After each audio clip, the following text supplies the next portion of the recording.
Dees Feagin next, and she lives in Winter Haven. Mrs. Feagin is 80 this year, and so she's going to talk to us about some of her earliest memories in Polk County and growing up in Polk County. Mrs. Feagin, were you born here in Polk County? No, I was born in Southern Alabama. Southern Alabama. Came to Winter Haven in 1926. In 1926. April of 26. That was about the height of the Florida land boom. Yes, my father came down a little before that, couldn't find a place for us to live, so he had to wait till some of the other people went back north to get us a place to live. Oh. And so then he moved us down here. Things were really bustling in Florida at that time, and then the boom went bust. Yeah, and I went to school in Winter Haven, and then... what did your father do for a living? He was a carpenter. A carpenter?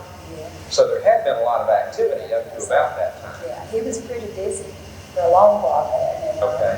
Yeah, he built houses, and we loved to put roofs, these tile roofs on. Oh, yes. Yeah, no. Barrel tile roofs. Yes. There was a lot of that back there. Of course, he could do most anything, lady bricks, he was very mason too, and all. There was 6 in our family. I had 3 brothers and 2 sisters, myself, the 6 of us. Yeah, I was a 4th. My parents and my parents had 4 children. I was the youngest of the 4. I had a brother that died at 11 months in the West Florida when we did that. And then 8 years later, then I had a sister and another brother, so that made 6 in our family.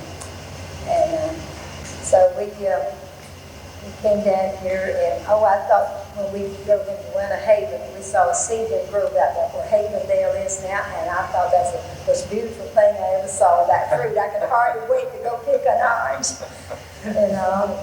That's a beautiful sight. And we grew up going there, all of us going to school. Where did you go to school? We went to Winter Haven School. Winter Haven schools? Yes. Probably old Central School, right there where the post office is now? Yeah, I went there in 6th grade. And then we moved over to junior high, which is Denison, close to where Denison High is. And then the high school was where it's played. Right. That main building, the big old 3-story rambling building, was built about 26, I believe. Yeah. So you timed it just right to go to school there. Unfortunately, I didn't get to finish. My father got sick, and we had a trouble, and my mother did too, so I had to quit and start working in the citrus. Well, now that would have been about the time of the Depression. That hit in about 1929, although it affected Florida earlier than that. And so you left school then. And started to work in the citrus. Citrus and... where did you work? I worked at Eagle Lake Canning Plant. Oh, yes. That's one of the biggest, nicest canning plants first come there before the bulldoze and some of the rest of Florida. Yes, I remember the name. And so... It was located right near the railroad tracks. Right by the railroad. I knew it. Right. And so I worked there a number of years, and so this fellow was quite a good-looking fellow, but he was going with somebody else, and I never dreamed of going. About 3 years later, he came up to her one time, had a skating rink in Eagle Lake in Winter Haven, and we'd go there, sometimes we'd have no money to go to the movies, so we'd go out to the skating rink, and sometimes we'd skate, sometimes we'd watch the skating. And so he wanted to take me home, and then I started dating him, and I got some fella I married in 1933. 1933. Yeah, we were married 60 years this past May. That's wonderful. We have 3 children. We have son, Victor Feagin, who lives in East Palatka. Yes. And our oldest son, Leon Feagin, lives out in Juanita there. He has a range out there, and he works at the citrus too. And Jerry works at the Polk County School Board. And Jerry Williams. And so I have 6 grandchildren, 3 boys and 3 girls. Well, you've had a wonderful life in Polk County, haven't you? I can tell with all those smiles you're giving us there. I used to, when the children were coming along, I didn't work a lot of times, so I'd be home and I'd get with the schools. Before we moved out of Eagle Lake, we lived in Eagle Lake for 6 years, and then we moved down to Lake Hillside, they call it. That's a little lake, just off of 17. We're on the west side. Yes. So we moved out in the country. All right, now that road goes... It's the old Bartow Eagle Lake. Yes, exactly. And so we... and that would be not far from where the old pavilion was located. That's right. Yeah. I want you to tell us about the old pavilion. Well, I can still remember it. Oh, that was a meeting place for everybody. Great Picnics recreation. downstairs and everything, and in the summertime and swimming and all. And then every Thursday night they had a band on this, the Proctors on it, and they had their own band and they had a dance every Thursday night there. And that was the main place for the dancing. Now, who owned the pavilion? Was it part of the city? Cox. No. It was privately Proctors. Was Mrs. Cox's son, and they owned the Proctors.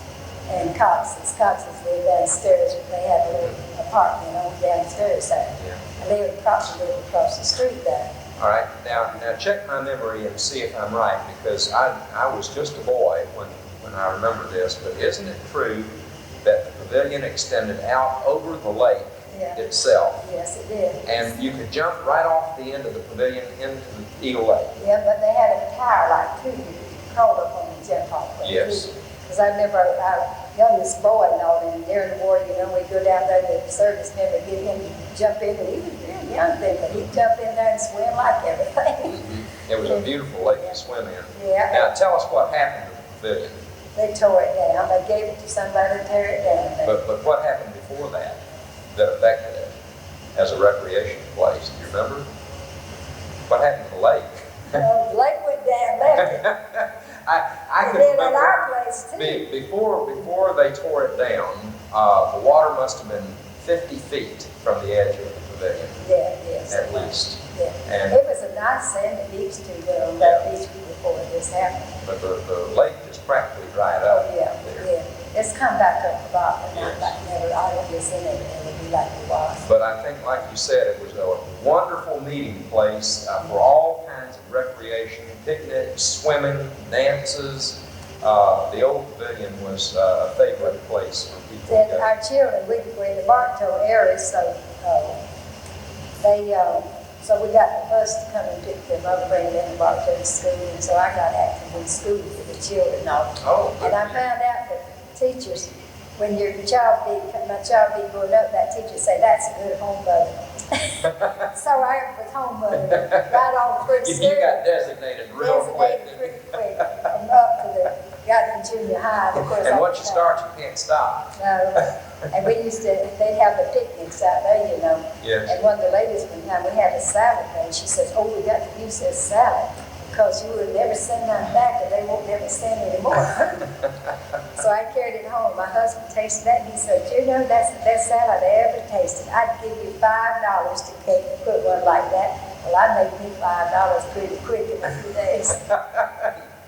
And our children were real interested. The boys were in FFA and all, and our daughter was like in the band and all. She was major ed in the band. And so we came to Bartow to a lot of activities and all. So, but then we had sold our place on the lake then. Out my husband's health got so bad and all. And we had 3 lots there to take care of. And it's a lot of care. And we had so much surgery and everything. So we bought a condo. Well, we had it a year and a half. We thought, well, we leased it out and then we used that. But we got 10 years for this. We built a single block house to put air conditioning and all that. The other house was an older house that was a building. And we built this. And it really was my dream house. And I hate to leave it, but he was out there working on the plumbing and then had a heart attack on the heat and all. And I said, that's it. We just got to Just more than you could manage at that point, sure. So we are very comfortable up there where we at. Wonderful. Where are you located now? We're Spring Lake. Yes. Off of Spring Lake there. It's called Lake Ridge. So, oh yes, I'm familiar with There's that. 79 apartments in this. And a gorgeous view. Yeah, and they fenced it all around and they had the key. You have to come in, and they're secure. Right. And all that. And he's been sick a lot in the mountains and the nursing home right now. I had him bought his ticket to come and he got sick last night at the I'm sorry to hospital hear about that. 3 weeks ago with fluid in his lungs. And they had to go in there. The doctor says, we got to sign for it to put him on a respirator. And I said, well, we always said we didn't want those tubes and all. We got to sign. Well, how long have I got to sign? Right now. He said, no oxygen in his body at all. So I signed and I called my son up and I said, I told him, because the family works together. He said, you did the right thing. My daughter said, you did the right thing. And I know I did. Unfortunately, we could be weaned over, but when the doctor told us that now I can put it back on, but I can't take it off. So I had told her, I can't take it off. It's a shame to have that road, but that's the way it is. Well, he was fortunate enough, about 30 hours, he was on. Oh, that's good. I was About going to say. 6 hours later, they start weaning him off. They take him off for so many minutes. Oh, that's good. But he keeps having that fluid build up, and so he had an attack last night. I'm fixing to have a cataract removed from my eye Monday, so I'd already had my appointment set up, so we put him in the nursing home for I wish you much and he's success lived with here that. all his life. He was raised right here in Polk County, and he's Maedene. here in Bartow. Mhm. Yeah, he was born Love to right be able here in to talk to him. 1904. Yeah, he's been on here before, but Has he doesn't talk like I do. He just says 2 or 3 words. Well, we do appreciate your coming today. I Ms. hope I Feagin. didn't talk too much. No, you didn't. Thank you very much. We appreciate your sharing all those memories with us. It's a pleasure to have you.